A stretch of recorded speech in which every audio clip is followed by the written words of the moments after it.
కాకినాడ జిల్లా కిర్లంపూడి మండలం సోమవరం కృష్ణవరం గ్రామాల్లో మహాత్మా గాంధీ జాతీయ గ్రామీణ ఉపాధి హామీ పథకం గ్రామ సభలు నిర్వహించారు. ఈ కార్యక్రమానికి జగ్గంపేట శాసనసభ్యులు జ్యోతుల నెహ్రూ ముఖ్య అతిథిగా హాజరయ్యారు. ఈ సందర్భంగా ఆయన మాట్లాడుతూ ముఖ్యమంత్రి చంద్రబాబు ఉప ముఖ్యమంత్రి పవన్ కళ్యాణ్ ఆదేశాలతో గ్రామాల్లో గ్రామ సభలు ఏర్పాటు చేసి గ్రామ అవసరాలను గుర్తించి ఒక రిపోర్టు తయారు చేసి ప్రభుత్వానికి పంపించినట్టయితే ప్రభుత్వం ఈ 5 సంవత్సరాల్లో ఈ పనులన్నీ కూడా పూర్తి చేస్తుందని అన్నారు.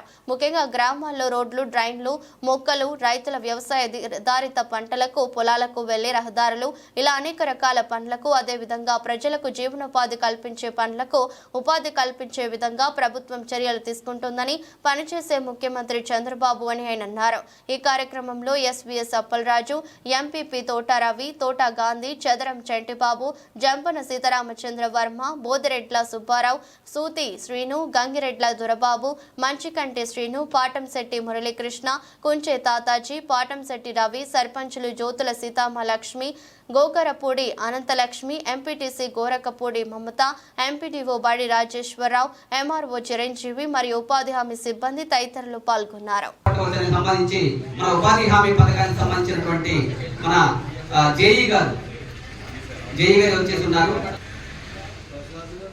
ప్రాధాన్యతలో ఏ కార్యక్రమాలను రూపొందించుకోవాలి, అంగన్వాడీ వాళ్ళు, ఆయాలు, పూర్వూరు నుంచి వచ్చిన నాయకులు, నాతో వచ్చిన నాయకులు వెళ్ళే కనపడతాం. అసలు పని సభ్యులు ఇక్కడ ఆ కుర్చీలో కూర్చొని నా గ్రామానికి నా ఈదికి రోడ్డు ఎందుకు పెట్టలేదు, లేకపోతే నాకు ట్రైన్ ఎందుకు పెట్టలేదు. మన జగ్గంపేట నియోజకవర్గ మన గ్రామానికి విచ్చేసిన శ్రీ జ్యోతుల నెహ్రూ గారికి నా హృదయపూర్వక ధన్యవాదాలు తెలియజేస్తున్నాను.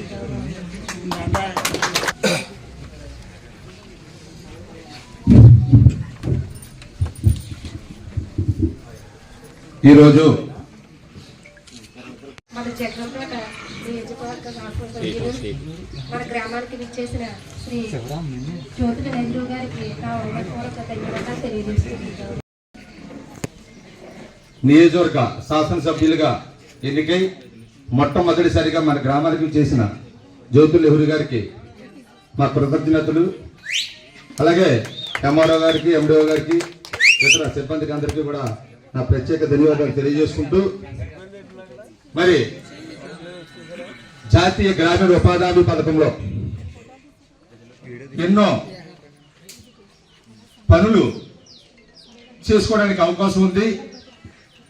కాబట్టి గ్రామ సభ ద్వారా ఇవన్నీ గుర్తించి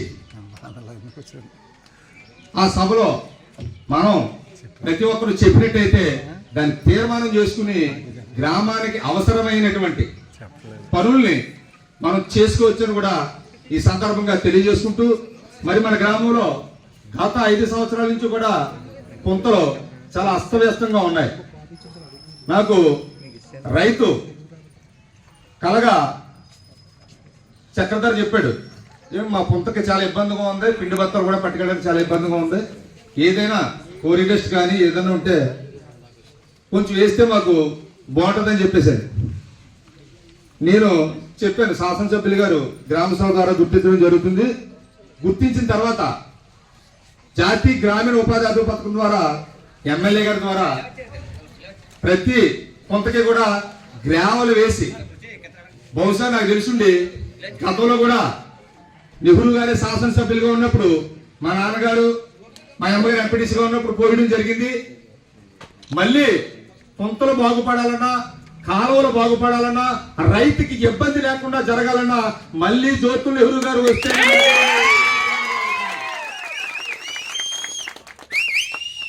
కాలువలో ఎక్కడ కూడా తుప్పలు కొట్టడం కానీ, పూడికి తీయడం కానీ అటువంటి ఏమీ జరగలేదు మన ఊళ్ళో, మీ అందరికీ తెలుసు. కానీ ఈరోజు ఇంకా చాలా పనులు ఉన్నాయి. కొత్తగా పుంతలు ఉన్నాయి, పుంతలు ఆక్రమించుకున్నటువంటి పుంతలు ఉన్నాయి. కాడిగొట్టి కానివ్వండి, లేకపోతే భువనగిరి కాశీశ్వాసం నుండి వైఎస్సీ కాలువ నుంచి చిన్నగా సోమరానిపేట వెళ్ళి నిర్ణయం మేరకు ఏర్పాటు చేసుకున్నటువంటి ఎన్ఆర్జీఎస్ గ్రామ సభకు ముఖ్య అతిథులుగా వచ్చినటువంటి అప్పలరాజు గారు, సభాధ్యక్షురాలు, సర్పంచి అనంతలక్ష్మి గారు, ఎంపీటీసీ మమత గారు, నాకు మీకు అందరికీ అత్యంత ప్రియపాత్రుడు, నాకు పుత్ర సమానుడు సుబ్బారావు గారు,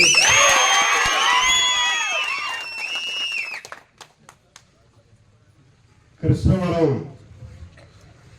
సోదరి సోదరులకి అందరికీ కూడా పేరు పేరున నా హృదయపూర్వకమైనటువంటి ధన్యవాదాలు. ప్రత్యేకంగా ఈనాడు ఈ కార్యక్రమాన్ని నిర్వహించడానికి వచ్చినటువంటి ఎండిఓ గారు, ఎంఆర్ఓ గారు, ఎన్ఆర్జీసీ అధికారులు, అలాగే పత్రికా సోదరులు, మీడియా సోదరులు అందరికీ కూడా నా హృదయపూర్వక ధన్యవాదాలు. ఈరోజు రాష్ట్ర ప్రభుత్వం మారి చంద్రబాబు నాయుడు గారి నేతృత్వంలో ప్రభుత్వం ఏర్పడి 60 రోజులు సుమారైంది. ఒక చిత్తశుద్ధి పాలకుడు నుండి ఉన్నటువంటి రాష్ట్రంలో ముందస్తు ప్రణాళికతో ఈ రాష్ట్రాన్ని ఏ రకంగా అభివృద్ధి చేయాలి అనేటటువంటి ఆలోచన ఉన్నటువంటి ముఖ్యమంత్రిగా, అప్పటికి తోడు మరి ఈ శాఖకు సంబంధించినటువంటి ఉప ముఖ్యమంత్రి పవన్ కళ్యాణ్ గారి యొక్క నాయకత్వంలో ఈనాడు ఈ సభలు జరుగుతున్నాయి. గతంలోనే జరిగాయి. ఎన్ఆర్జీఎస్ గ్రామ సభలు జరగకపోలేదు, జరుగుతాయి. ఎప్పుడో ఒకసారి సభ పెట్టడం, మమ అనిపించుకోవడం, అలా కాకుండా రాష్ట్ర వ్యాప్తంగా 23వ తారీఖునే ఉదయం 10 గంటలకు ప్రారంభించుకొని సాయంత్రం 5 గంటల వరకు కూడా వివిధ గ్రామాల్లో సభలు నిర్వహించాలి. ఆ సభల ద్వారా వచ్చినటువంటి అర్జీలు, ఆలోచనలు భవిష్యత్ ప్రణాళికగా రూపొందించుకొని ఎన్ఆర్జీసీ వర్క్లే కాకుండా రేపు సెప్టెంబర్లో పెట్టేటటువంటి బడ్జెట్ సమావేశాల్లో కేటాయించుకోవాల్సినటువంటి